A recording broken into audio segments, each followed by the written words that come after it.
Ya. Sebelum kita masuk ke materi hari ini, yaitu pembelajarannya, dalam materi ini Ibu menggunakan metode pembelajaran yang pertama, yaitu ada discovery learning, yang dimana metode ini kalian itu menentukan konsep sendiri. Setelah ini Ibu akan memberi pada materi hari ini. Metode yang digunakan yaitu model discovery learning, yang dimana kalian itu nanti bisa menemukan konsep dari materi ini secara mandiri atau bisa menggunakan sumber dari buku ataupun internet. Nah, di dalam model discovery learning ini ada beberapa tahapan. Yang pertama yaitu ada stimulation, di mana kalian mengamati fenomena untuk menumbuhkan rasa ingin tahu. Yang kedua yaitu problem statement, yang dimana kalian itu merumuskan pertanyaan dari fenomena yang telah kalian amati, yaitu seperti di LKPD. Nah, yang ketiga yaitu data collection. Kalian bisa mengumpulkan data percobaan dari setiap buku. Nah, yang keempat itu ada data processing, yang dimana kalian itu mengolah dan menghitung data yang terkumpul. Yang kelima yaitu ada verification, yang dimana kalian itu membuktikan hasil olahan data sesuai dengan teori. Yang terakhir yaitu generalization, yang dimana kalian menyimpulkan semua buku dengan bahasa kalian sendiri.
kalian itu tidak hanya belajar tentang teori bagaimana hukum dasarnya itu bisa terbentuk, tetapi di dalam hukum dasar kimia ini nanti juga akan terus dipakai dalam pembelajaran kimia selanjutnya dan menggunakan materi sebagai materi. Jadi pada materi kali ini kalian harus benar-benar mengerti dan paham tentang materi ini. Nah, setelah kalian tadi kan sudah mengambil beberapa kali ya kan, coba kalian berpikir kalau kalian juga tak jadi apakah masanya itu benar-benar jelas? Tidak kan tadi? Yang kedua itu kalau zatnya hilang, bagaimana asal dan asal yang muncul. Jadi zat kalian yang juga itu tidak benar-benar hilang. Soal ini akan dibagi menjadi dua kelompok. Yang depan ini kelompok satu, yang belakang itu kelompok dua. Silakan saya dulu dengan membaca masing-masing.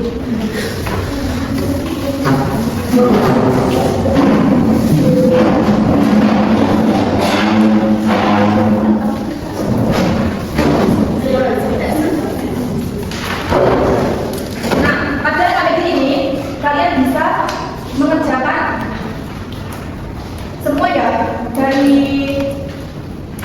problem set sampai dengan kesimpulan. Itu kasih waktu 10 menit apakah cukup? Belum. KBG ini menuliskan pengertian dari beberapa hukum itu. Kelompok satu bisa hukum pertama sampai dengan ketiga, kelompok dua yaitu hukum keempat dan kelima.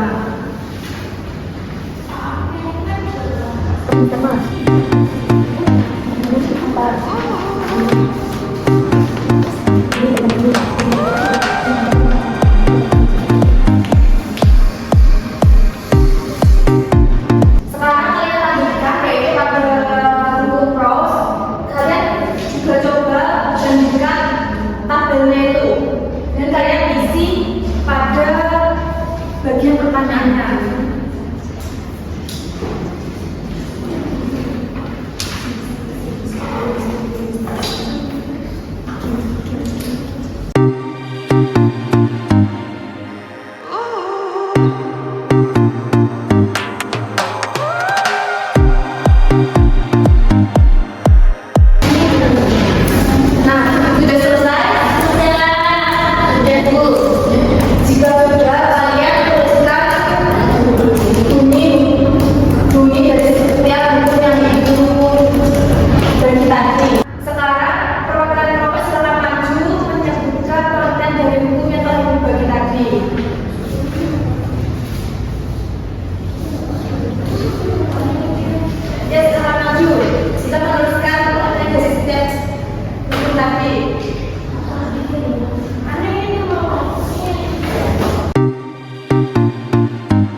nitrogen atau nitrogen pada balon-balon. Nah, dari pembelajaran hari ini ada beberapa